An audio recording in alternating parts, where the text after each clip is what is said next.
Okay, I'm back. That other video was running kind of long. I'm going to try to keep this one short because Tuesday, Wednesday, and Thursday were pretty monotonous. So we'll get to that. All right, day 2. After returning to the hotel shuttle, the shuttle took us back at 16:30. Start learning military time if you don't know. 16:30, which is 4:30 civilian time, PM. I think it was 4:30. The shuttle bus took us back to the hotel, dropped us off, and they said, "See you tomorrow." Same thing Tuesday morning as I did Monday morning. Get up early, get out there, catch the shuttle bus by 6:30. In your seats by around 7. Day 2 was pretty much CBTs all day.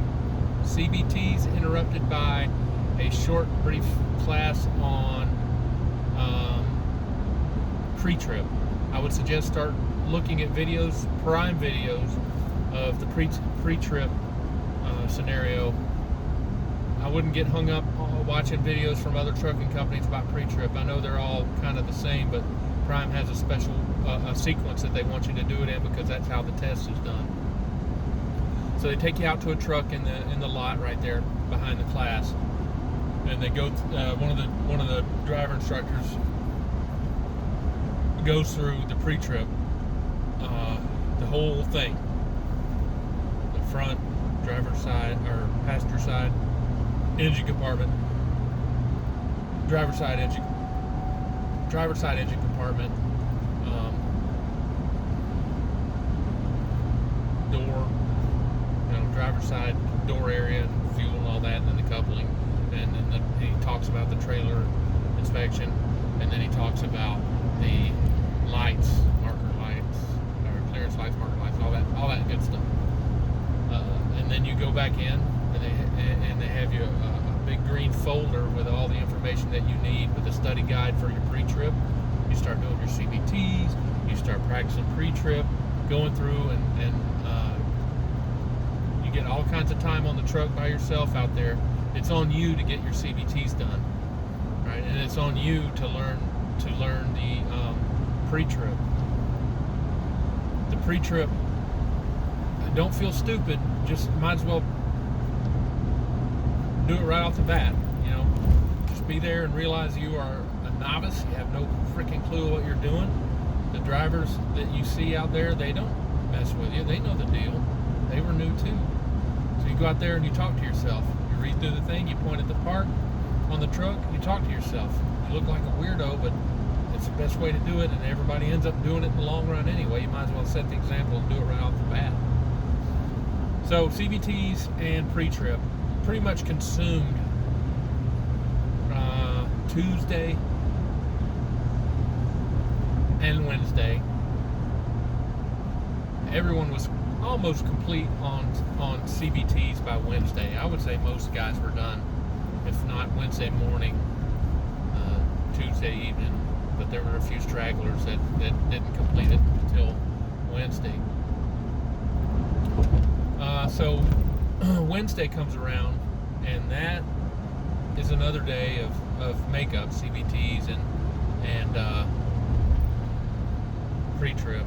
But then they introduce the simulator. They have one simulator for now. I think they're going to get another one soon, but they have one simulator, and everyone has to start, and it's like a 8-minute drive. Everybody gets 5 drives, and they progress in difficulty from 1 to 5. So what we did was we went, one guy drive, then section 1, and then the next guy drives section 1, next guy drives section 1, next guy drives section 1, and then we roll right back around to 2, and went all the way through 2, all the way through 3, and then by that time it takes a long time. The first iteration took probably an hour and 15 minutes for all 12 to go through the simulator. So that carried over to the next day, Thursday,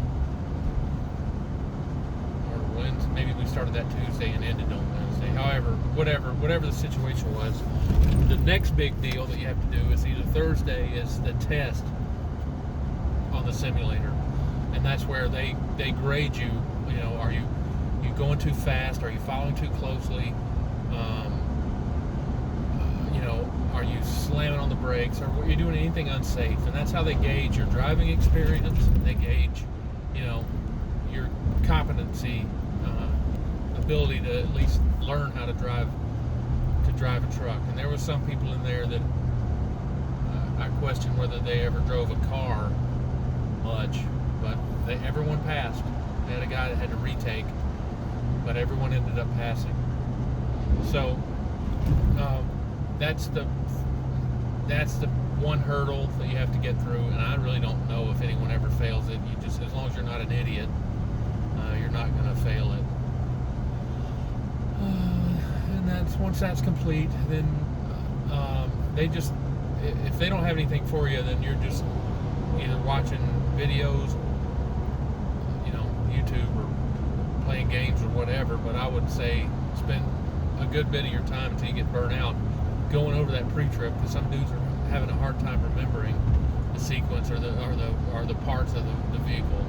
There's plenty of stuff that can help you out. They even have a slideshow, a PowerPoint video that goes step by step. So you hit step 1 and it'll put up the part and where it is on the truck, and then you can identify it on your phone, and then when you hit the forward button, it'll say what the part is, and then you hit the forward button again and it'll tell you exactly the verbiage that you have to use to get the part down.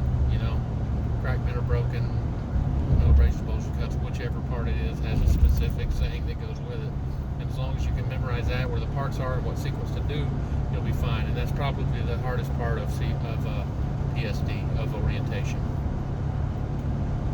By this time, you've already been assigned your trainer if you've cleared. So Thursday, they'll call you in the office and they'll say, you're cleared. We're waiting on verification of your employment from the next guy, or you're cleared. We're waiting on you. And so once you're cleared, they take you back to the operations center, and they have a comm data card printout, ID, Prime ID, license printer thing. So they'll take your student badge, and you'll get a Prime lanyard and a card. The only thing the card is your comm data card, which allows you to $200 a week interest-free loan that you get from Prime. It's on this thing. It's on your MasterCard that you use for food while you're in PSD, while you're out training. And it opens the door. That's about it. That's all you can use it for. So once you get your card, there's still guys that are waiting. They find you a trainer and give him your number. So it's important that you keep your phone on and answer any call that comes in for you, because it's going to be your trainer, and he's going to want to see when he can hook up with you or tell you when he's going to be in town to pick you up. Sometimes they say that the trainers are able to pick them up on that Thursday. However, I think they usually pick them up on Fridays, because on Fridays you have to check out of the hotel room and bring all your stuff with you to the terminal Friday morning, and then your trainer will at some point during the day hopefully swing by and pick you up, and you're off to training. My situation was a little bit different. Originally my trainer was going to be here Monday and pick me up near my home, since he lives in pretty much the same town I do. But he called back yesterday on Thursday and said, hey, I got dispatched to California and I'm going to Florida. It's going to be a whole nother week.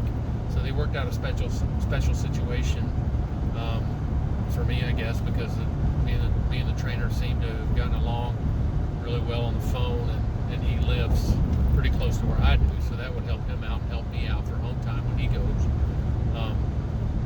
So what I'm doing is I don't think they've done it before, and I don't know if the situation will ever work out that way again, but I'm going back to terminal Sunday afternoon, getting on, showing up early Monday morning, and then I start my PSD, backing, starting to drive the truck on the pad and learn how to back and all that good stuff with the on-site trainers there. and then the next weekend he's picking me up, and we're going to go out and do the road stuff. So that's basically, in a nutshell, well, in a long, huge coconut shell, what happens during the orientation week. The staff is nice. The food ladies are nice. The truckers were nice. I never met anyone there except the security guards are kind of iffy, but they were all right. So it was a good experience, and you can really tell that Prime is proud of their company. The owner seems to be a pretty cool dude. He came through and shook hands, and he has a televised meeting between all the terminals every week, a safety meeting. So safety is the big deal, is what I can tell here, and they treat the drivers very well. In fact, they just announced a company driver pay increase from 44 cents to 45 cents per mile, and they announced that this morning at the safety meeting, which trainees, orientation students go to wearing your vest, which they issue to you on Thursday with your ComData card. You get a reflective vest and your card, and so pretty good, not stressful, and I'm gonna update you when I can.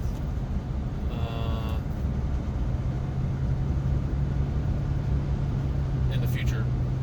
Quick caveat to this whole conversation: some people are going to want to know what's the hotel like.